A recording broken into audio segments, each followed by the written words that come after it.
So you think that I'm done? That my career will soon be over? You don't know me. All my life I had to fight.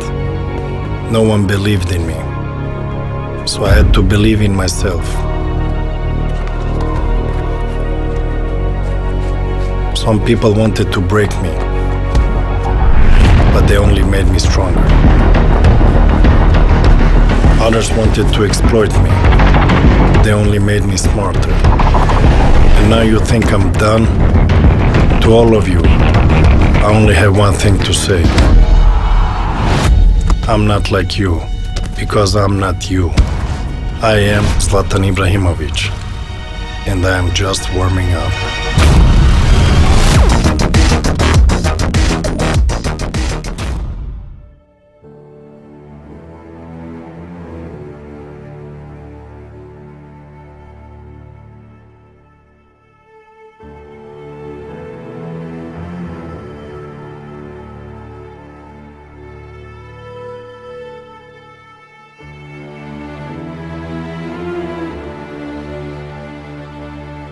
In one way, he's this tough, very secure guy, but deep inside, he's still this insecure kid from the ghetto. So he has this inside, and I think he uses it, this insecurity and this anger that his childhood gave him. You know, this anger, I want to show them. They think that I'm just this little, immigrant kid, but one day I will show them.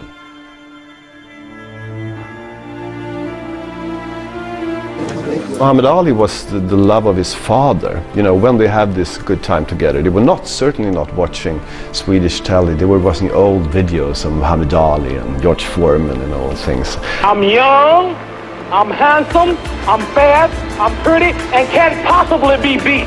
And I think he immediately loved that attitude. The Muhammad Ali attitude is absolutely opposite to the traditional Swedish attitude. We have to be humble, and don't say, but Muhammad Ali was just coming here and say, I'm the greatest. I will be the youngest heavyweight champion in history. Zlatan thought that was something that spoke to him. What do you want in your marriage? What do you want with your son and your daughter? What do you want in your health? What do you want financially? Like, how much money do you want to make a year? What do you want to drive? How do you want to live? Stop just waking up like an accident. What do you want? And then once you find out what you want, spend the rest of your natural life waking up and going after it. Don't ever let somebody tell you you can't do something. You got a dream, you got to protect it. People can't do something themselves. They want to tell you you can't do it. You want something, go get it. Period. This kid's gonna be the best kid in the world. This kid's gonna be somebody better than anybody ever knew. Let me tell you something you already know. The world ain't all sunshine and rainbows. It's a very mean and nasty place, and I don't care how tough you are, it will beat you to your knees and keep you there permanently if you let it. You, me, or nobody is gonna hit as hard as life. But it ain't about how hard you hit. It's about how hard you can get hit and keep moving forward. How much you can take and keep moving forward. That's how winning is done.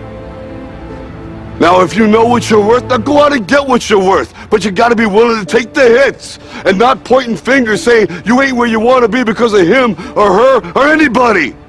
Cowards do that, and that ain't you. You're better than that. No, I didn't grow up on that side of the town. No, my mama don't have no network. No, I don't know a whole lot of people. No, I'm not at a country club. No, I don't play golf, and I don't plan on playing no time soon. But I'm still gonna be successful. I'm still gonna get you where they are. Why? Because I owe it to myself. And can't nobody stop me but me. And you need to get rid of them excuses, and you need to stop pointing fingers at people. And you need to start pointing fingers at yourself. What did you not do? She lived in a very tough neighborhood. Later he met guys who said, nice to meet you and things like that. But in the words Zlatan grew up, you have to show, look at me, hey, you have to be tough. And that was, I think, his first lesson. To survive, you have to be tough.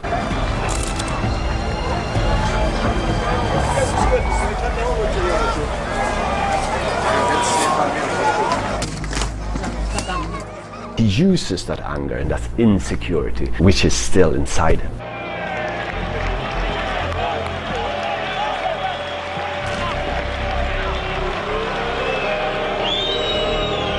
lived first with his mother, with his 5 siblings, and his mother was a cleaning lady, and sometimes he hit him with his wooden spoon, and sometimes his mother hit him so hard that this wooden stone broke, and then he had to go buy another one, as it was his fault that and then the mother, because of certain circumstances, lost custody over him. He moved to his father. He loved his father, he loves his mother as well, but back in those days his father was sort of traumatized over the Balkan War. He was drinking heavily, and I think he didn't even see Zlatan. He was just sitting there at the telly, seeing the latest news about the war. The best careers are the people who come from kind of tough backgrounds. They have to fight a lot, and also I think in his case, he got kicked out of his house a lot, and outside his building there was a pitch, and of course he spent most of the time there. So if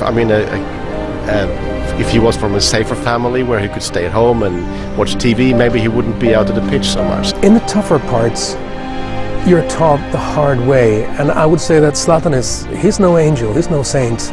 He's probably done quite a few things that most people wouldn't be proud of, but then again, that is part of what made him so tough, that he could go all the way to the top. So the background makes all the difference, I think. Här var jag bor nu just nu, det är hur trevligt som helst. Jag stormtrivs här faktiskt. Alla känner alla här. När man går på gatan kan man bara stanna till vid någon, kvittar hur gammal hon eller han är. Så snackar man med den personen. Till exempel jag kan gå ut på balkongen och kasta ner 20-lapp till en av småarna, gå och handla mjölk. Springer de iväg och handlar mjölk, kommer tillbaka. Så det är på många sätt man kan förklara varför man trivs. He is a good bike stealer. He was... When he was young, he stole some bikers and he makes with him. Not that with me, with He used to run good from the cops when he stole bikes, and He was a very fast guy. Yes. Any grown-up saw him, they thought, what is this guy gonna steal or something? They didn't see him in any positive way. The only place where they sometimes saw him in a positive way was on the football ground. So I think football was the first way for him to be seen in a positive way. Jag kanske går för långt ibland. Men det är inte så som folk tror. Att jag är så kaxig-idiot, jag fattar ingenting. Jag har mina gränser. Jag kan även vara ödmjuk ibland. Jag väljer oftast vara mest kaxig. För annars kan de trycka ner mig lätt, tycker jag. Father and mother didn't have any money, he didn't have this nice clothes. He went to a school where there were rich kids, and he couldn't buy the same clothes as them. He didn't have the new shoes. His colleagues in the Malmö FF to have this, football shoes cost 2,000 with kangaroo shin. He's bought his shoes for 59 crowns, in this food store. As a teenager, you want to fit in, and he felt that he didn't, and that I think was quite hard for him. The feeling that you treated him as this little ghetto kid. If you go, I think Zlatan is so nice to be with, but if you pretend to be upper class and and try to fool him and look down at him, he remember and he get angry. He was not a fantastic talent at very early age. He grew from 15, 16 to 18, 19 very, very fast. And there were actually a few talents that were considered to be better than him in the early days. But 18, 19, he really turned out to be a super talent, and then nothing could stop him. And his mindset was there from very early on, I would say. Jag gillar till exempel dribbla, det vet ju hela Sverige. Jag gillar dribbla. Så ibland istället för att passa dribbla. Så visst kan en lag kan bli sur, men det är ett sånt som händer. Det är inget. Utan det är rätt kul. För att det ska vara kul. Och det är kul är det inte långt att spela egentligen. When he came out in the professional world, from Sweden, where he was only known as Zlatan by first name, he changed so he would have Ibrahimovic on his shirt on his jersey because he wanted to honor his background. Being from a Muslim background, being from very low key, very low status background, he really wants to show all the kids at the Rosengård and Malmö in general that if I could do it, you can do it. What's your style of play? Technical. Technical, because you're very big. Yeah, but I wear technical fit.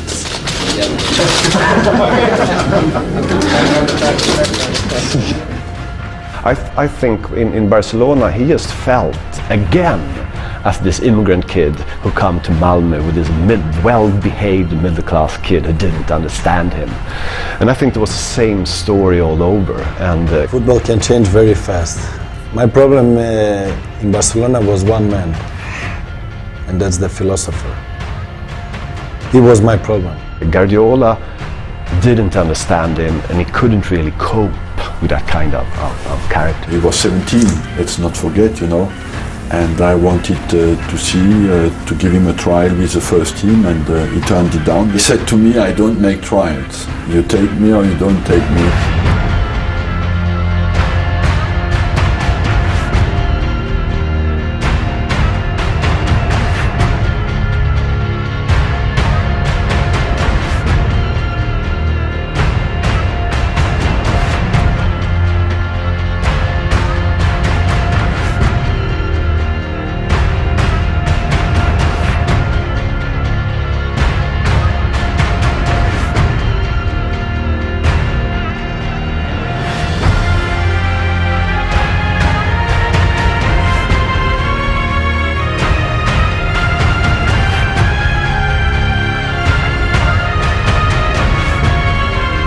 Det kommer kännas lite annorlunda, men jag ska fortsätta vara mig själv. Jag ska inte förändra mig ett dugg. Utan det gäller bara att vara försiktig med den ekonomiska biten, med personlighet och det ska vara som vanligt.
Det är väl lite speciellt för att han har ju växt upp här och sen så är det ju hans plan, så tycker jag faktiskt att han har gjort något bra för att kanske någon annan vill vara som han och spela här.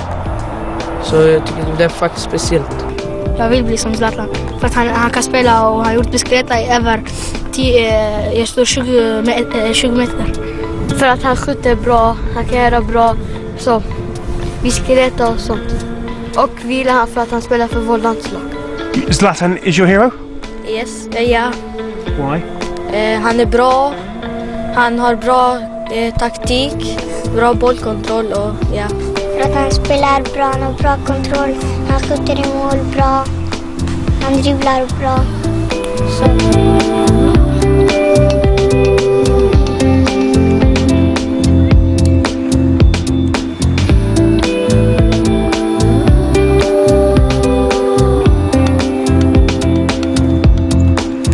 Zlatan means hope for them, because of course they grow up and they think, no, there's no way for us to get into Swedish society, but then they see, but Zlatan did. I can see he really means hope. It's possible.